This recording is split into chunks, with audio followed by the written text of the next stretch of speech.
ഈശോയിൽ പ്രിയമുള്ളവരെ, സുവിശേഷത്തിലെ ഈശോയെക്കുറിച്ച് നമ്മൾ ധ്യാനിക്കുമ്പോൾ പരിശുദ്ധാത്മാവിൻ്റെ നിറവിനാൽ ഈശോ നടത്തുന്ന ഓരോ യാത്രകൾ എല്ലാവരെയും സ്നേഹിച്ച് അവർക്ക് നന്മകൾ ചെയ്ത് കടന്നു പോകുന്നതായിട്ട് സുവിശേഷം നമ്മൾ കാണുകയാണ്.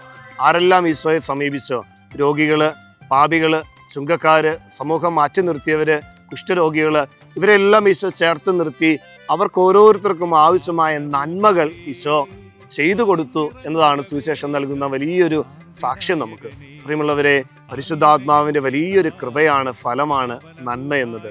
6ാം ഫലമായിട്ട് നമ്മൾ പഠിക്കുകയാണ്, നന്മയിൽ വളരുവാൻ പരിശുദ്ധാത്മാവെ ഞങ്ങളെ സഹായിക്കണമേ, കൂടെയുള്ളവർക്ക് നല്ലത് ചെയ്തു കൊടുക്കുവാൻ. ഈശോ ഇതാ ലൂക്കാ സുവിശേഷം 19:9 സക്കേവൂസിന്റെ ഭവനത്തിൽ കടന്നു എന്ന് പറയും. ഇന്ന് ഈ ഭവനത്തിന് രക്ഷ ലഭിച്ചിരിക്കുന്നു. രക്ഷയുടെ അനുഭവത്തിലേക്ക്, സ്നേഹത്തിന്റെ അനുഭവത്തിലേക്ക് കൂടെയുള്ളവരെ കൈപിടിച്ച് നടത്തുവാൻ പരിശുദ്ധാത്മാവെ നന്മ എന്ന ഫലത്താൽ ഞങ്ങളെ അനുഗ്രഹിക്കണമേ. ആമേൻ.